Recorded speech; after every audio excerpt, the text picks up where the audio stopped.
Yang pertama adalah gaya berat, atau cukup disebut dengan berat. Ingat, berat itu tidak sama dengan massa ya. Nah, gaya berat disimbolkan dengan huruf W kecil asal dari kata weight. Apa itu gaya berat? Gaya berat tidak lain adalah gaya gravitasi. Ya, gaya gravitasi yang bekerja pada suatu benda. Nah, artinya, setiap benda itu akan mengalami gaya berat selama benda tersebut berada di suatu daerah yang memiliki gravitasi. Nah, jika kita bicaranya di bumi, maka gaya gravitasi ini lebih dikenal dengan istilah lainnya atau gaya tarik bumi. Gaya adalah vektor sehingga penting untuk membahas arahnya. Arah dari gaya gravitasi atau gaya tarik bumi di sini adalah menuju pusat bumi. Nah, pada penggambaran soal nantinya kita akan selalu menggambarkan arah gaya berat di sini atau digambarkan ke arah bawah. Oke, ingat ke arah bawah. Gimana pun situasi dari atau posisi dari suatu objek. Nah, kita ambil contoh di sini. Kita gambarkan suatu objek, kita gambarkan saja dengan kotak di sini ya, balok ataupun kubus di sini yang terletak pada bidang datar. Kemudian kita gambarkan lagi yang lainnya, yaitu suatu balok atau objek yang terletak pada permukaan bidang miring. Nanti akan sering kita bahas untuk kasus bidang datar ataupun bidang miring. Kemudian kita ambil satu lagi, gambar yang ketiga di sini adalah satu objek yang posisinya itu adalah jatuh ya, geraknya itu gerak jatuh. Nah, artinya tidak terletak pada satu permukaan. Nah, di sini kita gambarkan gaya berat dengan warna merah. Di sini arahnya ingat selalu ke bawah atau digambarkan ke bawah di sini. Baik yang bidang datar maupun di bidang miring di sini. Nah, begitu pula dengan saat dia jatuh bebas. Jadi, bagaimanapun posisinya atau keadaannya, maka gaya berat selalu digambarkan ke arah bawah. Oke. Selanjutnya, bagaimana dengan perhitungan atau rumus dari gaya berat? Nah, nilai dari gaya berat sangat dipengaruhi atau ditentukan dari nilai percepatan gravitasi. Sehingga rumus gaya berat adalah W sama dengan M dikali G. Nah, untuk nilai percepatan gravitasi bumi, kita akan sering menggunakan nilai 9,8 ataupun 10, tergantung soalnya. Nah, di sini M tidak lain adalah massa benda, satuan kilogram. Kemudian G di sini adalah percepatan gravitasi. Satuannya adalah meter per sekon kuadrat. Dan W di sini tidak lain tadi adalah berat atau gaya berat. Nah, karena gaya, maka satuannya pastilah Newton. Oke, yang kedua, yang berikutnya adalah gaya normal. Nah, gaya normal di sini disimbolkan dengan huruf N besar. Nah, apa yang dimaksud dengan gaya normal di sini? Gaya normal tidak lain adalah gaya tegak lurus. Nah, gaya tegak lurus yang bekerja pada suatu benda yang bersentuhan dengan bidang sentuhnya. Oke, jadi gaya normal ini muncul ketika benda itu bersentuhan terhadap bidang sentuh. Nah, artinya misalkan terletak pada suatu bidang gitu ya. Nah, di sini arahnya bagaimana? Nah, sini jelas gaya normal adalah gaya tegak lurus tadi. Maka arahnya berarti arahnya selalu tegak lurus terhadap bidang sentuhnya tadi. Oke, jelas di sini ya. Untuk penggambaran gaya normal itu digambarkan tegak lurus terhadap bidang sentuh. Nah, kita contohkan di sini menggunakan gambar ya untuk beberapa kasus. Misalkan di sini kita gambarkan untuk arah gaya normal pada bidang datar. Yang pertama, kemudian kita juga gambarkan contohnya untuk pada bidang miring. Kemudian untuk benda atau objek yang bergerak vertikal di sini kita misalkan ya gerak jatuh ya, jatuh bebas misalnya. Dan yang keempat sini kita gunakan 4 gambar itu benda yang bersentuhan dengan bidang yang posisinya vertikal. Misalkan ini kasusnya itu adalah benda yang menempel pada atau bersandar pada dinding. Nah, pada benda yang terletak pada bidang horizontal, kata kuncinya tadi adalah tegak lurus terhadap bidang sentuh. Nah, oke, tegak lurus. Begitu pula dengan yang bidang miring juga tegak lurus terhadap bidang miringnya. Untuk yang gerak vertikal jatuh bebas ini tidak ada gaya normalnya ya. Nah, sedangkan untuk yang gambar keempat ini ya juga tegak lurus. Ingat, untuk gambar yang ketiga di sini yang gerak vertikal ini tidak ada bidang sentuhnya, jadi tidak ada gaya normalnya. Oke. Nah, di sini jelas kita beri tanda siku-siku supaya lebih jelas ya, tegak lurus terhadap bidang. Nah, ini tidak ada gaya normalnya ya, tidak ada bidang sentuhnya. Oke. Nah, bagaimana dengan perhitungan atau rumus dari gaya normal? Nah, untuk gaya normal rumusnya itu tidak pasti. Kenapa? Karena nilai dari gaya normal di sini sangat bergantung dari kondisi dari benda tersebut dan sangat dipengaruhi juga dari gaya lain yang bekerja pada benda. Di sini sudah tersedia 3 gambar. Nah, di sini kita akan jelaskan untuk perhitungan gaya normal. Kita mulai dari gambar yang pertama. Di sini benda yang terletak di atas permukaan horizontal mendatar ya. Di sini kasusnya benda dalam kondisi diam. Nah, maka pada benda tersebut kita gambarkan terlebih dahulu gaya-gaya yang bekerja padanya, yaitu tidak lain pasti ada yang namanya gaya berat. Nah, gaya berat selalu ke bawah ya. Nah, kemudian ada gaya normal tadi. Nah, yang arahnya tegak lurus terhadap permukaan bidangnya. Nah, maka pada kasus diam di sini, lihat gaya-gaya yang bekerja di sini pada arah vertikal. Berarti karena dia tidak bergerak, maka konsep dasarnya adalah resultan gayanya sama dengan 0. Atau dituliskan secara matematis, sigma F sama dengan 0. Oke. Kita tuliskan yang dimaksud dengan sini adalah sigma F-nya itu pada arah vertikal ya. Maka sigma F sama dengan 0, kita anggap arah ke atas ini positif, maka N-nya positif. Kemudian arah ke bawah negatif, maka menjadi N ya. N dikurang W. Nah, N dikurang W sama dengan 0. Nah, artinya gaya normalnya sini senilai dengan gaya beratnya. Nah, selain untuk kasus diam di sini juga berlaku untuk benda ini apabila bergerak horizontal. Nah, kita misalkan, kita tandai dulu di sini dengan warna biru. Nah, misalkan untuk benda ini bergerak secara horizontal akibat ada gaya yang menyebabkan benda ini bergerak. Kita ambil contoh, ini ada gaya tarikan ke kanan, digambarkan dengan warna biru, ini gaya F. Tetapi ini bendanya bergerak horizontal.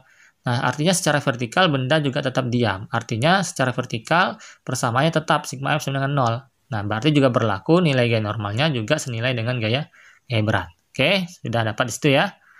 Nah, kita ke bawah di sini gambar yang kedua. Masih sama, yaitu benda yang terletak di permukaan horizontal mendatar ya. Horizontal mendatar sama ya. Nah, di sini kita gambarkan kembali. Pasti ada gaya beratnya yang selalu ke arah bawah. Sudah kita bahas sebelumnya. Kemudian ada gaya normal, tegak lurus terhadap permukaannya di sini. Nah, kita ambil contoh ada gaya lain yang bekerja pada benda. Nah, kita ambil contoh di sini gayanya itu vertikal ke arah bawah. Nah, sebesar F. Nah, artinya pada arah vertikal di sini ada tambahan gaya. Jadi sini ada 3 gaya di sini. Tapi dengan kasus di sini berarti benda masih dalam kondisi diam secara vertikal, berarti penguraiannya tetap menggunakan sigma F sama dengan 0. Cuman di sini ingat tadi kita anggap positifnya itu yang ke arah atas, maka N positif ya, F gaya tekan ke bawah dan gaya berat ini nilainya negatif. Maka dituliskan N min W min F sama dengan 0, oke? Karena ada gaya vertikal baru di sini. Nah, sehingga gaya normalnya senilai dengan gaya berat plus gaya tekannya tadi. Nah, berbeda kan? Jadi nilai gaya normalnya tergantung pada gaya lain yang bekerja pada benda. Kita lanjutkan untuk gambar yang ketiga di sini. Nah, gambar ketiga masih sama, yaitu pada bidang datar horizontal. Hanya saja di sini gaya tarik. Nah, di sini ada gaya tarik, tetapi gaya tariknya berbeda dengan pada gambar satu tadi. Gaya tariknya ini miring ya, miring untuk sudut theta ya. Nah, di sini terhadap horizontalnya, tetanya. Nah, sehingga gaya tarikan ini tentunya kalau secara vektor akan diuraikan ya. Jangan lupa ini harus kita uraikan, yaitu pada sumbu horizontalnya F cos theta ya, harus sudah dipahami penguraian vektornya di sini. Dan pada sumbu vertikalnya di sini menjadi F sin theta. Oke, benar. Nah, artinya di sini pada arah vertikal ada gaya lain selain gaya berat yang ke arah bawah dan gaya normal tadi yang ke arah atas. Jadi pada sumbu vertikalnya di sini lagi-lagi ada tambahan gaya selain gaya berat dan gaya normal, yaitu ada gaya F sin theta yang arahnya ke atas. Nah, sehingga tentunya pada sumbu vertikal sigma F-nya tadi sama dengan 0 ya, akan mempengaruhi nilai gaya normal. Ya pasti ya, akan mempengaruhi gaya normal. Nah, sehingga di sini N plus, karena F sin theta ke arah atas jadi plus, nah kurang W sama dengan 0. Maka di sini nilai gaya normalnya menjadi W min F sin theta. Nah, di sini kasusnya benda bergerak, tetapi secara vertikal sigma F tetap sama dengan 0. Oke, bisa dipahami di sini ya. Oke, nah jadi nilai gaya normalnya berbeda-beda. Baiklah, yang berikutnya kita bahas yang ketiga yaitu gaya gesek yang disimpulkan dengan huruf F kecil atau biasa juga dituliskan dengan FG. Nah, gaya gesek di sini tidak lain adalah gaya hambat. Jadi sifatnya itu menghambat. Nah, gaya hambat yang arahnya itu selalu berlawanan dengan kecenderungan arah gerak benda. Nah, jadi kita ulangi di sini, arahnya itu berlawanan dengan kecenderungan arah gerak benda. Nah, gaya gesek ini selalu kita perhitungkan untuk persoalan dengan permukaan yang kasar, dengan permukaan yang kasar. Nah, kalau licin berarti tidak perlu kita hitung. Nah, gaya gesek di sini kita bedakan lagi menjadi dua jenis. Ada apa saja, yaitu gaya gesek statis. Oke, yang kedua adalah gaya gesek kinetis. Nah, dari segi namanya sudah jelas di sini dapat kita pahami bahwa gaya gesek statis di sini artinya adalah gaya gesek untuk kasus benda diam. Oke, jadi pada kondisi benda diam itu namanya gaya gesek statis yang bekerja. Kemudian pada benda yang bergerak, gaya gesek yang bekerja adalah gaya gesek kinetis atau kinetik, sama ya. Nah, bagaimana dengan rumus atau perhitungannya? Nah, kita bisa mulai dari gaya gesek kinetik dulu, nggak masalah ya. Nah, rumusnya itu tadi F kecil ya, biasa juga FK nih, karena untuk membedakan dengan statis dan kinetik. FK sama dengan koefisien gesek atau disimbolkan dengan mu-nya, koefisien gesek kinetisnya dikalikan gaya normal. Nah di sini perhitungan gaya normal dipakai untuk menghitung gaya gesek, jadi berkaitan ya dengan gaya normal yang sebelumnya. Nah, bagaimana dengan nilai dari gaya gesek statis? Apakah ada rumusnya juga? Nah, gaya gesek statis ini harus kita pahami, pembedaannya itu ada dua lagi. Ya, dibagi lagi ya. Jadi, istilahnya itu ada gaya gesek statis, yang nilainya ini sangat bergantung dari gaya yang bekerja ya, yang cenderung untuk memberikan, yang menggerakkan benda tersebut. Jadi tergantung nilai dari gaya penyebab atau kecenderungan untuk benda bergerak. Nah, nanti kita contohkan ya biar lebih jelas. Sedangkan ada lagi yang namanya gaya gesek statis maksimum. Ya, disimbolkan dengan Fs max ya. Nah, kita tuliskan di sini gaya gesek statis maksimum atau Fs max. Nah, Fs max di sini ya rumusnya sama, yaitu koefisien gesek statis ya, tetapi dikalikan dengan gaya normal. Nah, penting sekali untuk menghitung dari gaya gesek statis maksimum di sini, karena yang menentukan benda tersebut masih diam atau bergerak itu adalah gaya gesek statis maksimumnya. Jadi, di sini nilai gaya gesek statis maksimum itu menentukan benda itu bergerak atau tidak ketika ditarik dengan gaya tertentu. Oke, nah supaya lebih paham kita akan masuk ke contoh kapan disebut gaya gesek statis biasa, statis maksimum, atau kapan menggunakan gaya gesek kinetik.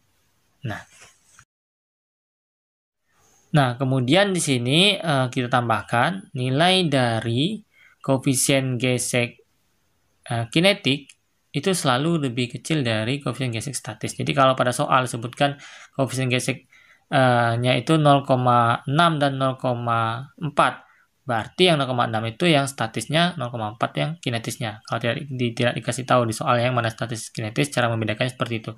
Oleh karena itu, nilai gaya gesek kinetisnya juga pasti lebih kecil dari gaya gesek statis maksimumnya.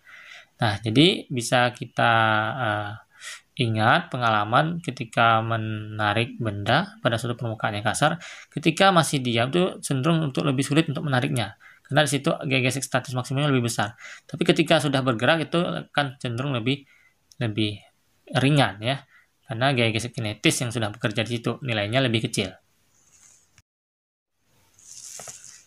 Nah, untuk lebih memahami perbedaan dari gaya gesek statis dan kinetis, kita jelaskan menggunakan contoh di sini.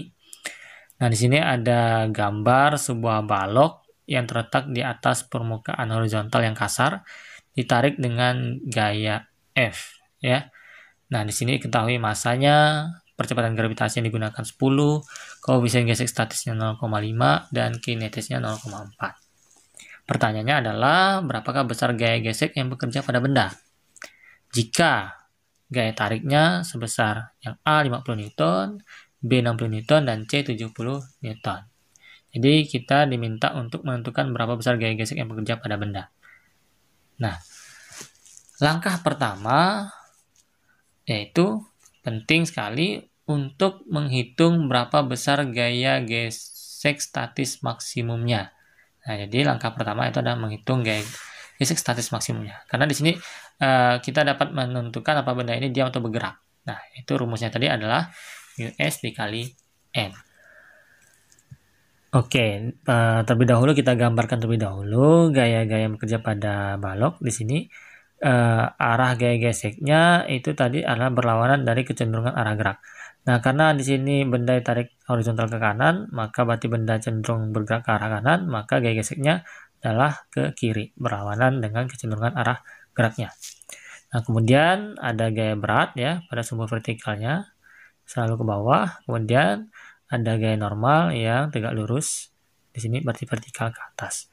Nah, sehingga kalau kita dapat hitung di sini, berarti ingat ya, untuk kasus seperti ini maka gaya normalnya itu senilai dengan gaya beratnya.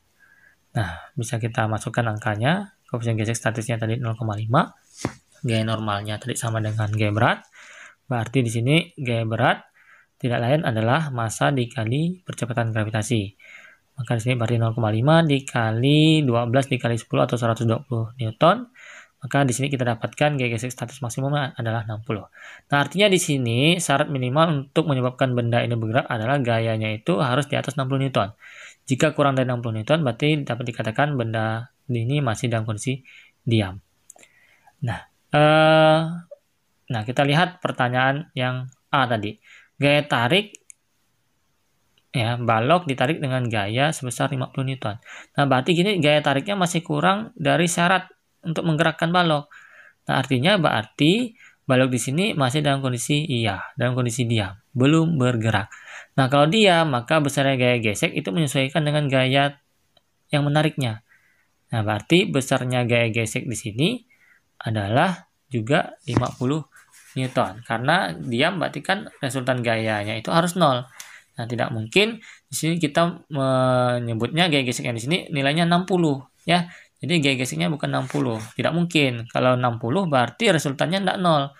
Ditarik 50 ke kanan, yang ke kiri 60. Nah, kalau gitu berarti ada kelebihan 10 di arah kiri. Nah, berarti baloknya menjadi mundur padahal dia ditarik kan. Padahal tadi kecenderungan arahnya tadi ada ke kanan. Jadi besar gaya geseknya menyesuaikan dengan gaya tarikannya kalau benda dalam kondisi diam. Kalau benda ditarik dengan gaya 40 berarti gaya geseknya 40. Oke, paham ya? Nah, yang berikutnya, kalau gaya tariknya di sini 60. Nah, balok ditarik dengan gaya 60. Nah, nilainya pas sama dengan gaya gesek statis maksimumnya. Nah, berarti di sini kondisinya berarti balok tepat akan bergerak. Nah, pas di sini. Dengan tambahan sedikit lagi, maka balok bergerak dengan percepatan tertentu ya. Jika ditambah sedikit lagi. Nah, sini tepat akan bergerak ya, kita istilahkan dengan begitu. Nah, kemudian yang ketiga, jika gaya tariknya melebihi dari gaya gesek statis maksimum. Ya, jelas. Karena gaya tariknya di sini lebih besar dari gaya gesek statis maksimumnya, maka benda dipastikan akan bergerak. Ya, di sini jadi menentukan benda diam bergerak itu dilihat dari gaya gesek statis maksimumnya terhadap gaya tarik, gaya yang menyebabkan benda tersebut untuk bergerak. Nah, tetapi gaya gesek yang bekerja pada benda apakah 60 Newton? Nah, gaya gesek yang bekerja pada balok sekarang karena sudah bergerak, maka gaya gesek yang bekerja tidak lagi statis, tapi tadi kita mengenal yang namanya gaya gesek kinetis. Jadi kalau sudah dipastikan benda ini bergerak, maka gaya gesek yang bekerja pada benda tidak lagi gaya gesek statis namanya. Jadi bukan 60 Newton, ya, tetapi adalah gaya gesek kinetis. Nah, kita hitung nih besarnya gaya gesek yang bekerja pada benda ketika bergerak. Nah, mau berapapun besar gaya tarikannya, ketika dia bergerak, maka gaya geseknya ada gaya gesek kinetis, yaitu 0,4, ya, koefisiennya dikalikan gaya normalnya tadi sama 120, berarti 48 Newton.